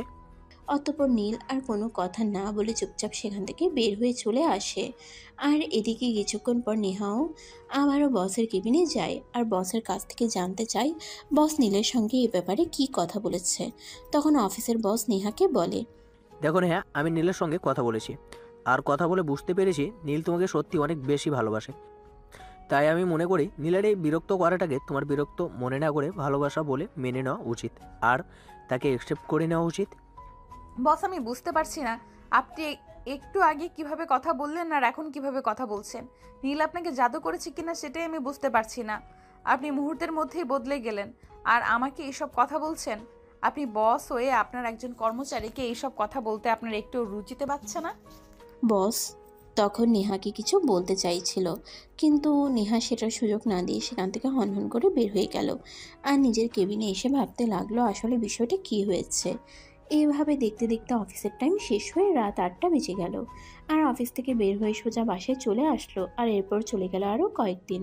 হঠাৎ একদিন রাতের খাবারের বেলা তার খালা তাকে বলল, নেহা, তোমাকে অত্যন্ত দুঃখের সহিত জানানো হচ্ছে যে তোমাকে আমরা আর আমাদের বাড়িতে রাখতে পারবো না, কারণ তোমাকে আমরা খুবই ভালো একটা মেয়ে বলে আমাদের বাড়িতে থাকতে দিয়েছিলাম। কিন্তু ইদানিং তুমি যা শুরু করেছো সেগুলো আমাদের রুচিতে পাচ্ছে।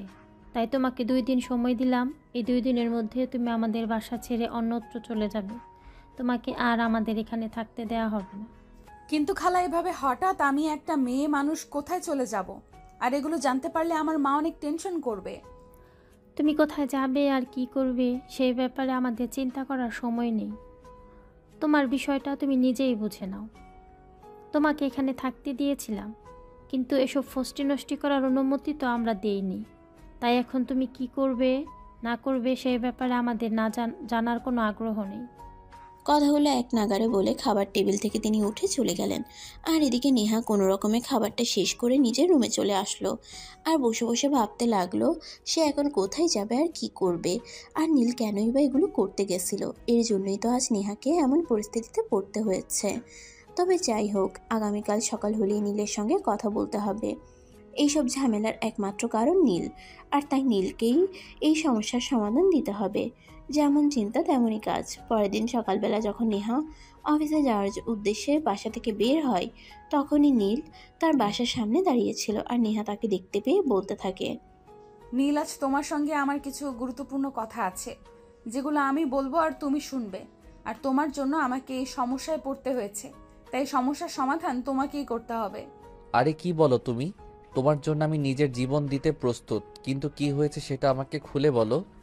আমার জন্য তোমাকে কি এমন সমস্যায় পড়তে হলো বলো আমাকে, আমি শুনছি।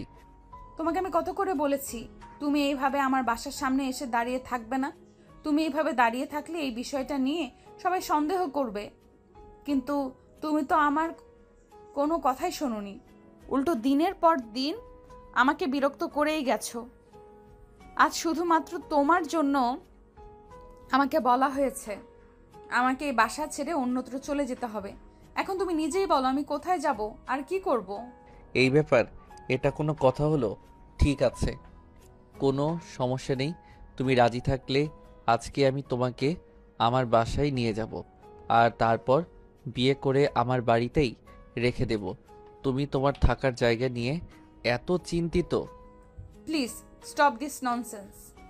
আমি কিন্তু তোমার সাথে মজা করার মুডে নেই, আমি সিরিয়াস। খালা আমাকে বলেছে আমাকে 2 দিনের মধ্যেই বাসা ছেড়ে অন্যত্র চলে যেতে হবে। এখন তুমি বলো আমাকে, আমি কোথায় যাব আর কি করব? আমি একটা মেয়ে মানুষ, বাইরের জগৎটা আমার জন্য এতটাও সহজ নয় যতটা সহজ তুমি ভাবো। কথাগুলো বলতে বলতে নেহা একদম কেঁদে দিয়েছিল, আর নেহার চোখ দিয়ে পানি পড়ছে। এই দৃশ্যটা নীল কোনোভাবেই মেনে নিতে পারছিল না, তাই সে রাস্তার মাঝখানেই নেহাকে জড়িয়ে ধরে বলতে থাকে, প্লিজ নেহা, কান্নাটা বন্ধ করো। তোমার চোখের পানি আমার একদমই সহ্য হবে না। তুমি তোমার কান্না বন্ধ করে আমাকে এইটা বলো যে তোমার কি চাই, কি লাগবে। তুমি আমার কাছে যা চাইবে আমি তোমাকে তাই দেব। তুমি যদি আমার কাছে আকাশের ওই চাঁদটাও চাও, তাহলে আমি সেটাও তোমার হাতে এনে দেওয়ার চেষ্টা করব। নীল, আমার বাবা বেঁচে নেই, বাড়িতে আমার অসুস্থ মা, তার সঙ্গে আমার ছোট ভাই, তাদের দুজনের খরচ আমাকে চালাতে হয়। সংসারের দায়িত্ব আমার উপর। জীবনটা আমার জন্য কতটা কঠিন সেটা তুমি বুঝবে না। আমার জন্য যদি তোমাকে এই সমস্যায় পড়তে হয়ে থাকে তাহলে আই এম সো সরি, কিন্তু তোমাকে আমি সমস্যার মধ্যে বেশি দিন রাখবো না। আচ্ছা, একটা কাজ করা যায় না? দেখো, আমি যে তোমাকে ভালোবাসি, আর আমরা ভবিষ্যতে আল্লাহ চাইলে বিয়ের মতো পবিত্র সম্পর্কে আবদ্ধ হতে পারি। তাই আমি তোমাকে এই অফারটা করছি। তোমার যদি আমার অফারটা পছন্দ হয় তাহলে ভালো।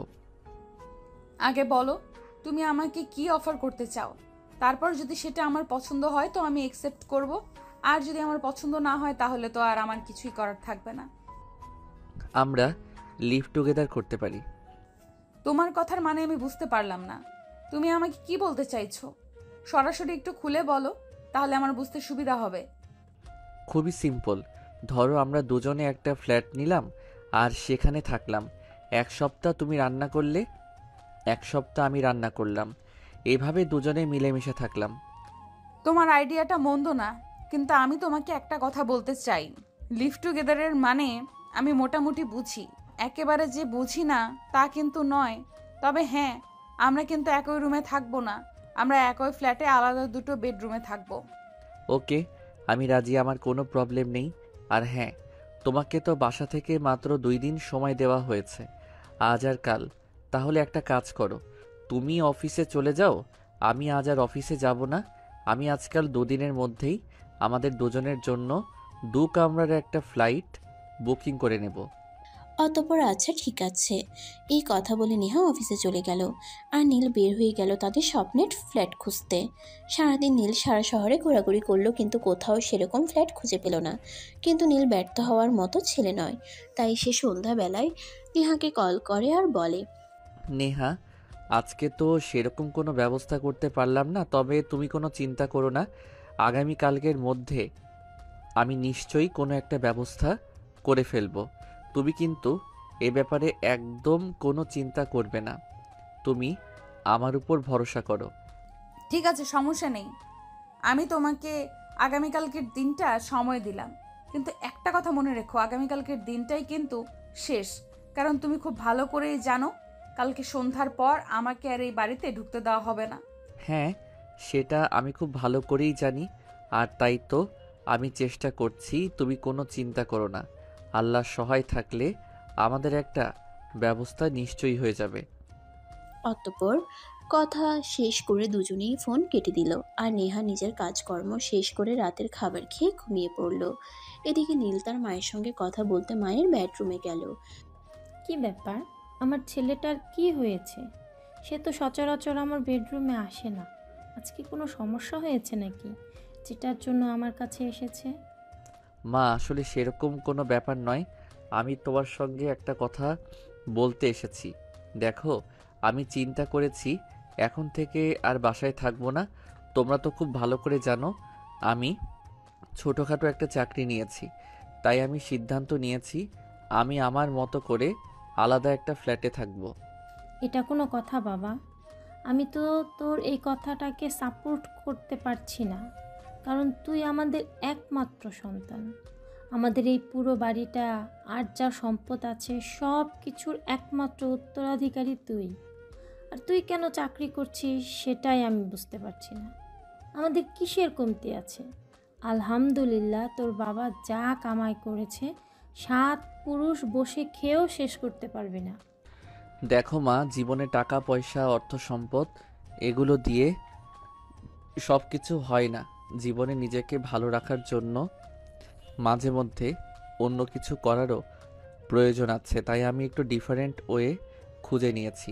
আমি চাকরি করছি আর আলাদা ফ্ল্যাটে থাকবো, এটাই আমার সিদ্ধান্ত।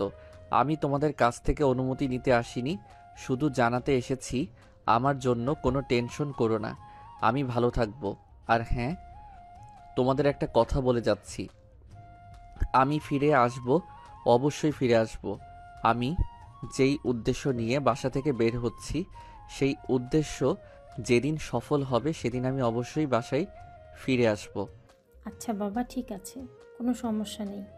তুই যদি আমাদের থেকে দূরে গিয়ে ভালো থাকতে পারিস তাহলে আমাদের কোনো সমস্যা নেই। তবে হ্যাঁ, একটা কথা, তোকে কিন্তু প্রতি সপ্তাহে এসে আমার সাথে দেখা করে যেতে হবে।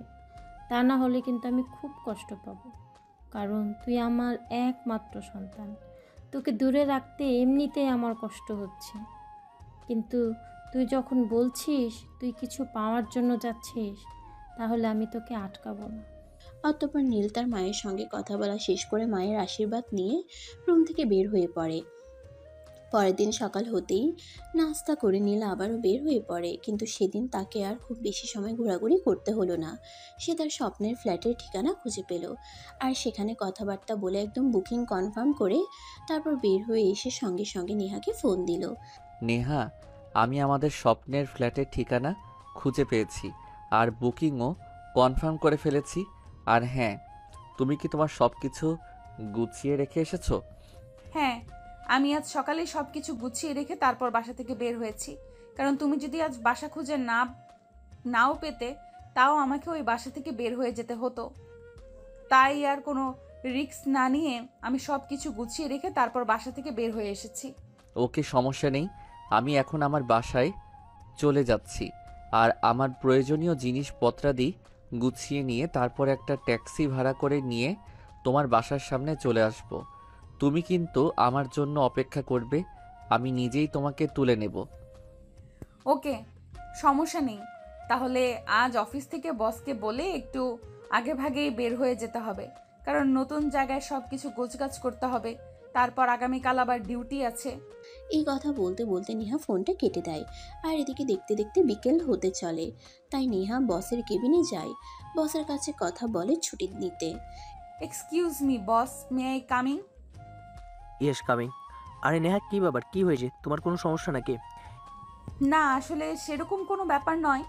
আসলে আজ আমার একটু ছুটি লাগবে, একটা প্রবলেমে পড়েছি, তাই বাসায় গিয়ে কিছু কাজ করতে হবে। আর যদি আমাকে 3টে নাগাদ ছুটি দিতেন তাহলে একটু ভালো হতো আর কি।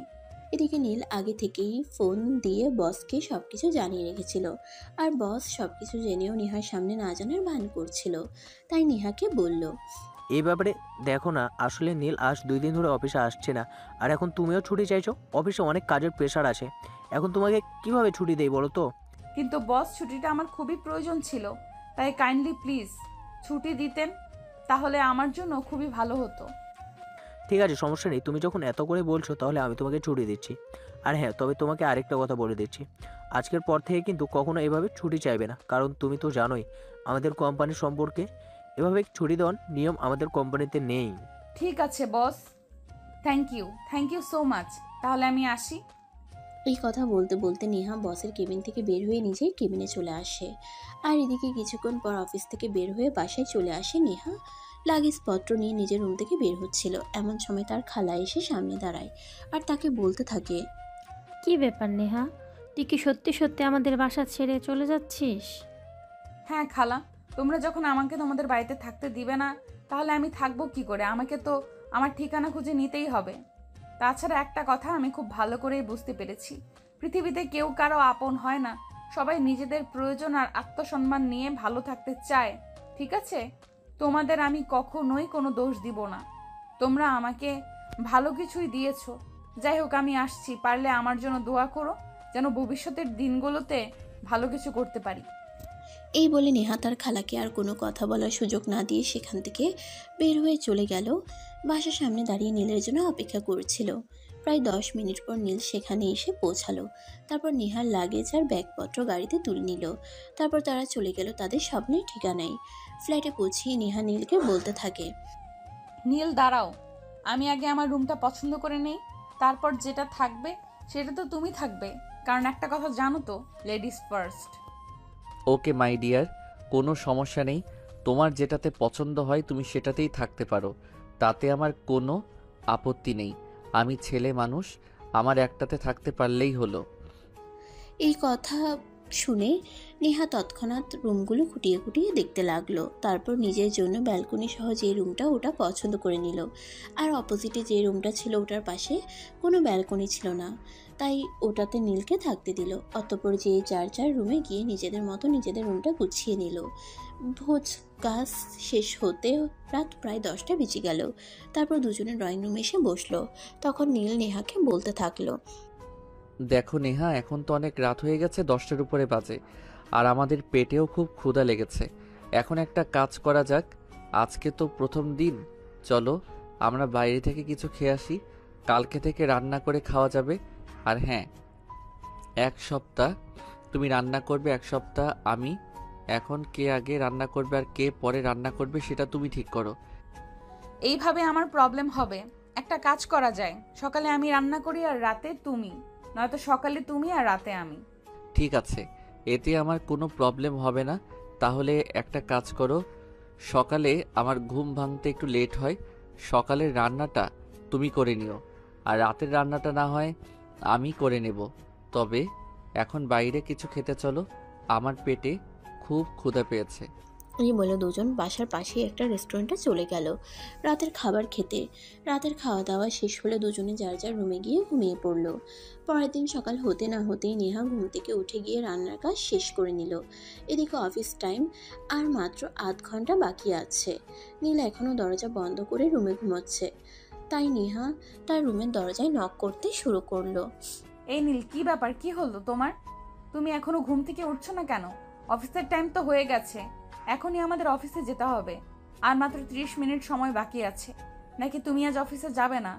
নেহার গলার আওয়াজ শুনতে পেয়ে নীল ধরফর করে উঠে বসলো আর তাড়াতাড়ি রুমের দরজা খুলে বাইরে এসে নীল নেহাকে বলতে থাকে, আরে এটা তুমি কি করলে?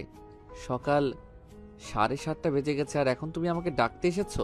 তুমি আরও আগে আমাকে কেন ঘুম থেকে উঠালে না? আমি তো তোমাকে বলেছিলাম আমি সকালবেলা ঘুম থেকে উঠতে পারি না। এটা তো তোমার মাথায় রাখা উচিত ছিল নাকি? আরে বাবা, তুমি আমাকে কেন দোষারোপ করছো? আমি তো সেই সকালে ঘুম থেকে উঠে ফ্রেশ হয়ে রান্না করেছি। আর আমি তো ভেবেছিলাম তুমি ফ্রেশ হয়ে নাস্তার টেবিলে জয়েন করবে, কিন্তু আমি নাস্তার টেবিল গুছিয়ে রেখেও দেখি তুমি এখনো ঘুম থেকে ওঠোনি। তাই তোমাকে ডাকলাম। এখন কথা না বাড়িয়ে তাড়াতাড়ি ফ্রেশ হয়ে আসো। আচ্ছা বাবা, ঠিক আছে, আমি এক্ষুনি আসছি। তুমি নাস্তা শুরু করে দাও, তা না হলে আবার তোমার লেট হয়ে যাবে। তুমি তো আবার খাবার খেতে অনেক সময় নাও। হ্যাঁ, সেই জন্যই তো আমি একটু আগে ভাগেই শুরু করি। আচ্ছা ঠিক আছে, এখন তুমি কোনো কথা না বলে তাড়াতাড়ি আসো, তা না হলে কিন্তু সত্যি সত্যি লেট হয়ে যাবে। অতঃপর নীল ফ্রেশ হয়ে এসে নাস্তার টেবিলে জয়েন করে। তারপর তাড়াতাড়ি নাস্তা শেষ করে রেডি হয়ে দুজনে অফিসে চলে যায়। দুজন একসঙ্গে অফিসে প্রবেশ করেছে সেটা অফিসের বস দেখে। আর কিছুক্ষণ পর বস নীলকে নিজের কেবিনে ডাকে আর জিজ্ঞাসা করে, কী ব্যাপার স্যার? আমি বুঝতে পারছি না কিছুই। আজ নেহা আর আপনি একসঙ্গে? আপনি তো দেখছি বড্ড ভুলো মনের মানুষ। আপনাকে তো আমি সব কিছু বললাম, আর সব কিছু বলার পরও আপনি আমাকে এই প্রশ্ন কেন করছেন? ও, আমার মনে পড়েছে। আই এম সো সরি, আসলে আমি বুঝতে পারছি না ইদানিং আমি কেন সব কিছু গুলিয়ে ফেলছি। আচ্ছা ঠিক আছে, আপনাদের জন্য শুভকামনা রইল। Best of luck. যত্নে রাখবেন যেন খাঁচা থেকে পালিয়ে না যায়।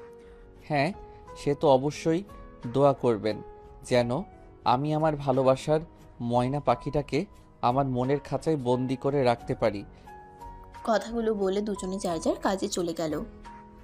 এদিকে দেখতে দেখতে বেশ কয়েকদিন চলে গেল। সকালে নেহা রান্না করতো আর রাতে নীল অফিস থেকে এসে রান্না করতো, কিন্তু সে একা একা কিছুই করতে পারতো না। নেহাকে প্রত্যেক দিনই তাকে সহযোগিতা করতেই হতো। যেদিন নেহা নীলকে সহযোগিতা করতে না আসতো সেদিন নীল একটানা একটা ঝামেলা করেই বসতো। তাই নেহা নীলকে বলে, তোমাকে আর রান্না করতে আসতে হবে না। আমি অনেক চেষ্টা করেছি তোমাকে সব কিছু শিখিয়ে দেওয়ার, কিন্তু তোমার মনে হয় শেখার আগ্রহটাই নেই। তাই আগামীকাল থেকে তুমি আর রান্না করতে আসবে না রান্নাঘরে। দুবেলার রান্না আমি করে নেব।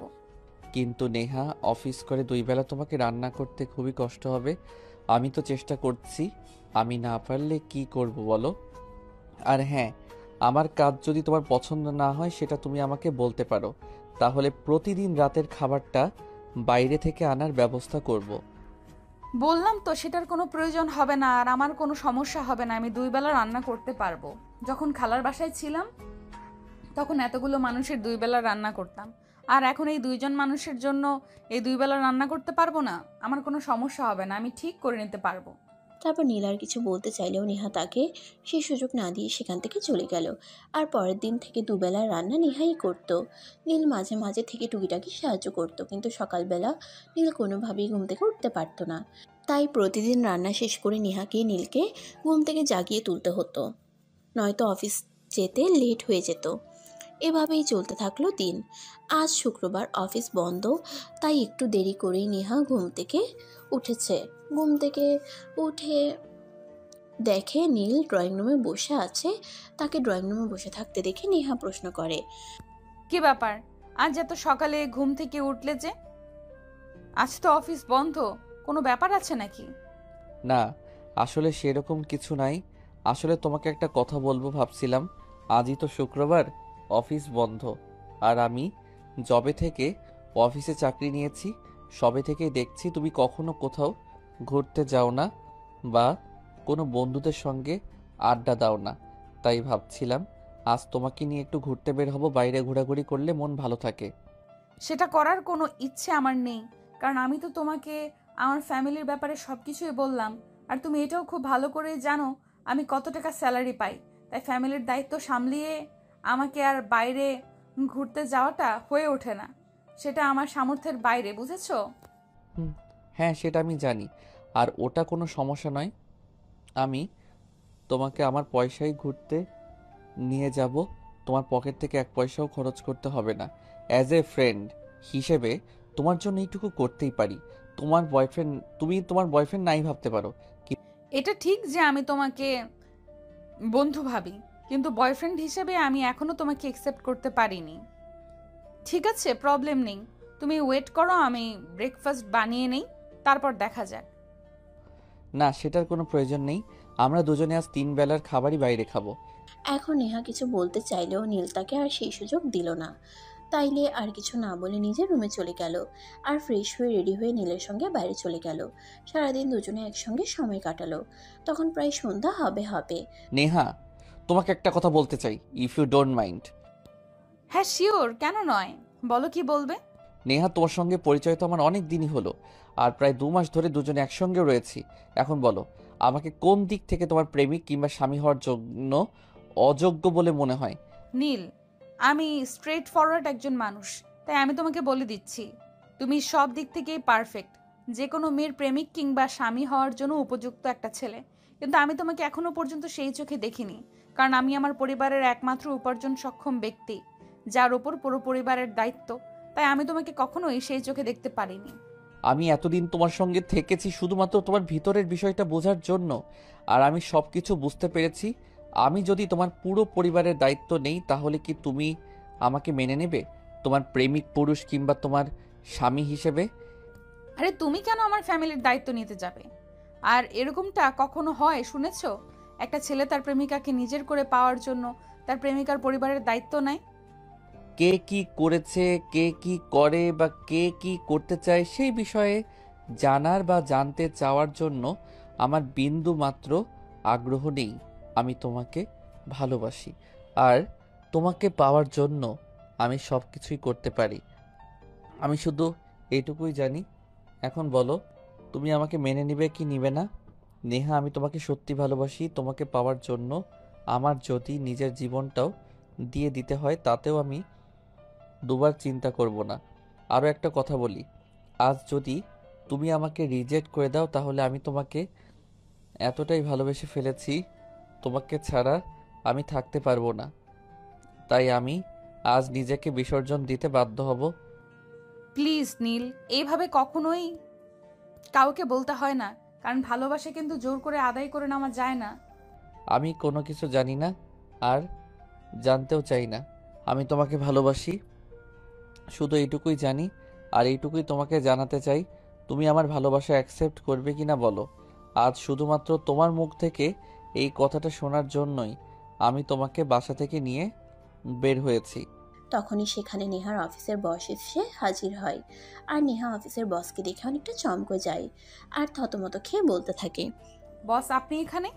হ্যাঁ নেহা, আমি এখানে আর আজ তোমাকে কিছু বলতে এখানে এসেছি। আমি তোমার অফিসের বস। তুমি আমাকে কি মনে করো সেটা আমি জানি না, কিন্তু আমার মনে হয় তোমাকে কিছু সত্য কথা বলা প্রয়োজন, সেগুলো আমি জানি। হ্যাঁ অবশ্যই, বলুন না কি বলবেন। আপনি আমার অফিসের বস, আমি আপনাকে অনেক সম্মান আর শ্রদ্ধা করি। আপনার যদি মনে হয় থাকে আপনার আমাকে কিছু বলার আছে, অবশ্যই বলতে পারেন। থাক না সেসব কথা। নেহা যদি নিজের মন থেকে আমাকে মেনে নিতে না পারে তাহলে সেই ভালোবাসার আমার প্রয়োজন নেই। আপনি চুপ করুন আর আমাকে বলতে দিন, কারণ আমি আপনাকে দেখেছি আপনি কতটা কষ্ট করেছেন নিজের ভালোবাসাকে নিজের করে পাওয়ার জন্য। তাই আজ আমি আর নিজের মুখ বন্ধ করে রাখতে চাই না। নেহাকে সব কিছু বলে দিয়ে যাই, তারপর নেহা কী করবে সেটা একান্তই তার ব্যক্তিগত সিদ্ধান্ত। বস আমি আপনাদের কথার আগাগোড়া কিছুই বুঝতে পারছি না, প্লিজ আপনারা আমাকে একটু খুলে বলুন কি হয়েছে। নেহা, আসলে তোমার সামনে যে মানুষটা দাঁড়িয়ে আছে, মানে যাকে তুমি নীল বলেছিল, সেই মানুষটার আসল পরিচয় কি তুমি জানো? না বস, সেরকম কিছুই আমি জানি না, আর কখনো জানার চেষ্টাও করিনি কে সে, কি তার পরিচয়। আমি যে কোম্পানিতে চাকরি করছি সেই কোম্পানির একমাত্র কন্যাধর আমাদের অ্যাডমিন স্যারের একমাত্র ছেলে নীল চৌধুরী। এই কথাটা শুনে নেহা এক কদম পিছিয়ে গিয়ে বলতে থাকে, মানে এতদিন তাহলে নীল আমার সঙ্গে মিথ্যে পরিচয় থেকেছে।